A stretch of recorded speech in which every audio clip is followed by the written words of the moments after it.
Hello, everyone. I'm your host, Rochelle, and welcome to another episode of Hot Mic Cold Virus. Today, I'm starting a special series called Sick and Significant. History is full of legendary figures and pivotal moments, but behind many of them lurk an unseen force, disease. The Sick and Significant episodes will dive into the infections that shaped history and the illnesses that afflicted the famous. From epidemics that altered the course of nations to the unexpected ailments of icons, each episode dives into the fascinating intersection of sickness and significance. So for today's episode, we're going to take a little bit of a deeper dive into the sickness and significance of measles. Measles, which we know is often dismissed as a childhood illness, but it has left a devastating mark on history. So in today's episode of Sick and Significant, we're going to examine two tragic cases where viruses altered lives and legacies. But before we go back into history, I want to bring us up to date on what's going on currently with measles in the United States. So I am looking at today's data from the CDC. And the CDC last updated their webpage on April 4th, 2025, which is today. So the data that I'm going to be going over right now is current as of noon on April 3rd, so yesterday. As of April 3rd, there have been a total of 607 confirmed measles cases. These are reported by 22 jurisdictions in the United States. So we've got Alaska, California, Colorado, Florida, Georgia, Kansas, Kentucky, Maryland, Michigan, Minnesota, New Jersey, New Mexico, New York City, New York State, Ohio, Oklahoma, Pennsylvania, Rhode Island, Tennessee, Texas, Vermont, and Washington. We have had a total of 6 outbreaks, and this is going to be defining an outbreak as 3 or more related cases that have been reported so far in 2025. 93% of these confirmed cases, so 567 out of 607, are considered outbreak associated.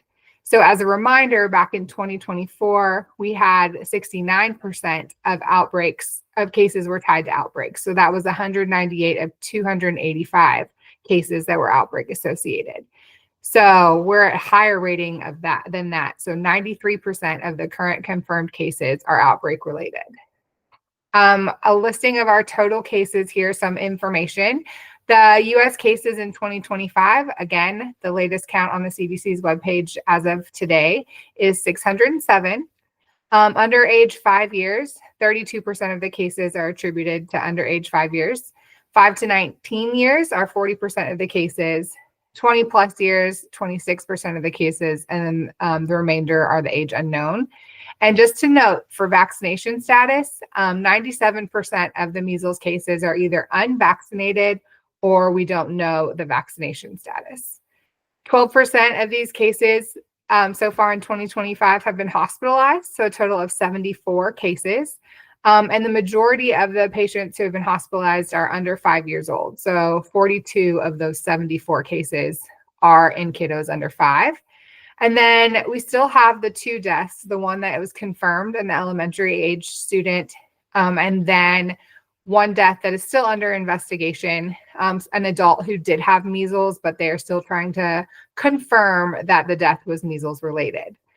I want to mention what we talked about in the previous measles episode. So back in 2013, we had 667 cases. So we are, as of April 4th, only 60 cases away from hitting that mark of the 2013 cases.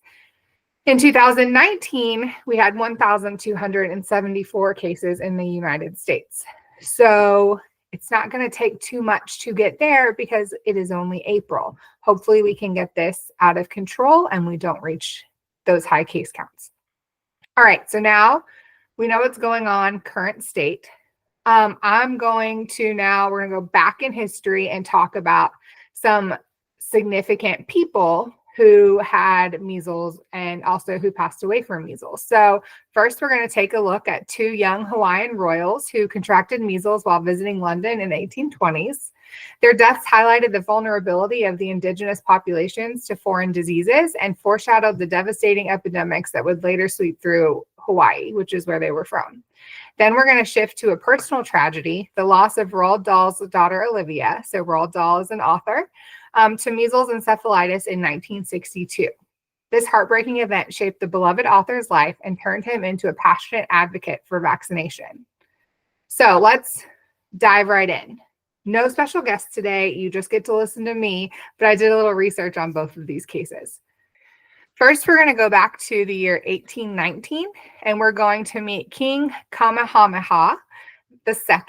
In 1819, King Kamehameha II succeeded the throne from his father. He was also known as Liho Liho. And one of the first things that King Kamehameha decided to do when he became king was to dismantle the kapu system. And the kapu system in ancient Hawaii was a set of laws and taboos that governed almost every aspect of the Hawaiians' lives. So anything from social interactions and religious practices to resource management, warfare, it was all enforced by the chiefs and the priests. And King Kamehameha II overturned it. And one of the significant things about that is that it allowed men and women to eat together. And this was one of the first things he did in his reign within 6 months of his father passing. Another thing he did was allow American missionaries to come in and live in Hawaii, on the Hawaiian Islands. This is something that's important that I'm going to kind of come back to in a little bit in relation to outbreaks and it affecting the indigenous people in Hawaii. In 1824, King Kamehameha II and Queen Kamamalu decided to go to London to seek audience with King George IV. He wanted to negotiate an alliance with England. So while they were there on May 8th in 1824, they were able to go to a reception that was in their honor with over 200 guests. They went to Westminster Abbey, they attended the opera and the ballet. They also visited the Theatre Royal on June 4th and were able to watch a show in the Royal Box. While they were there, they also visited the Royal Military Asylum, where there were hundreds of soldiers' children being housed. And then, unfortunately, we know that measles impacts young children. Within 7 to 10 days of that visit to the Royal Military Asylum, almost the entire royal party from Hawaii developed measles. So shortly after this visit, King Kamehameha and Queen Kamamalu died. They were young. Queen Kamamalu died on July 8th. She was around 22 years old. And King Kamehameha died on July 14th. He was around 27 years old. So they had only been there since they had that royal ball on May 8th. And then they were both dead by July 14th.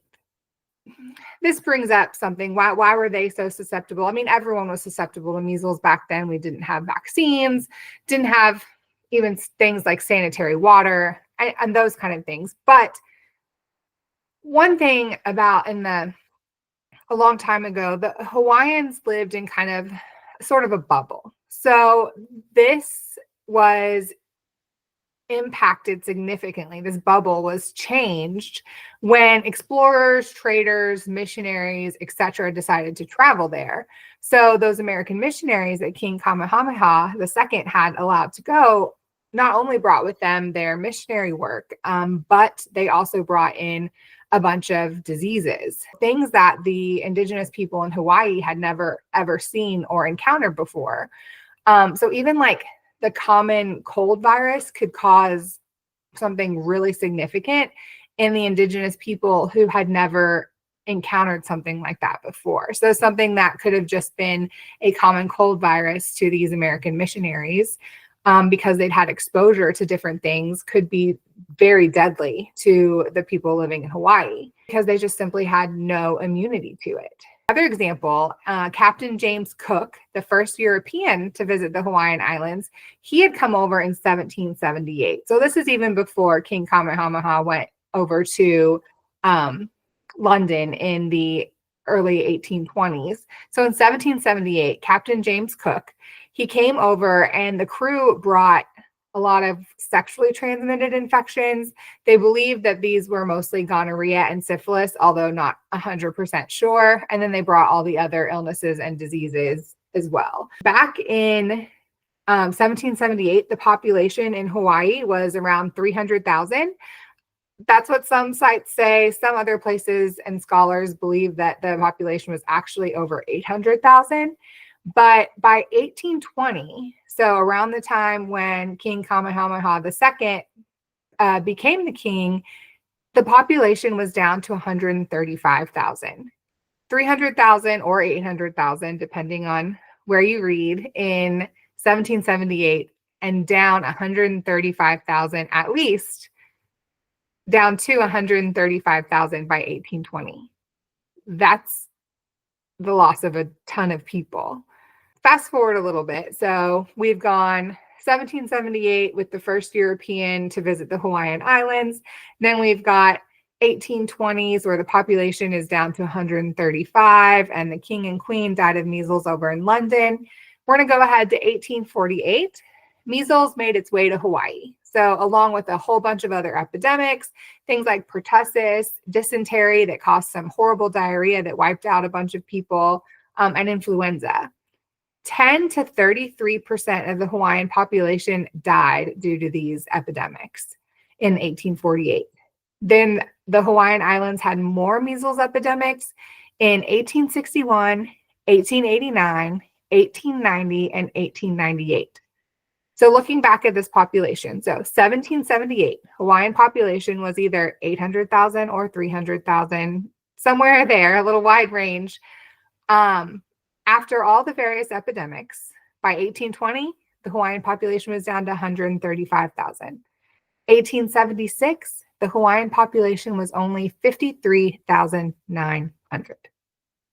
Measles, along with other viruses, other bacteria, other illnesses, other diseases, almost wiped out an entire population in less than 100 years, killing hundreds of thousands of people who were immune naive to a variety of illnesses that you and I could encounter on a daily basis. But since they had never been exposed to these things until settlers and missionaries and visitors brought this in, and they were super vulnerable, almost wiped out an entire Hawaiian population. Super significant. I now want to share a little bit more recent, not royalty, unless you would call Roald Dahl literary royalty, but Roald Dahl is an author who wrote James and the Giant Peach, The BFG, Matilda, Charlie and the Chocolate Factory, those classic books that I read as a child. He had a daughter named Olivia, who he actually dedicated the BFG to. She was 7 years old, and she died of measles-related encephalitis in 1962. In 1988, Roald Dahl wrote an essay. This was published in a pamphlet from the Sandwell Health Authority. It was called Measles, a Dangerous Illness. And I think the best way to convey the significance of this essay is to simply read it, an excerpt from it. So that's what I'm going to do. An excerpt from the essay.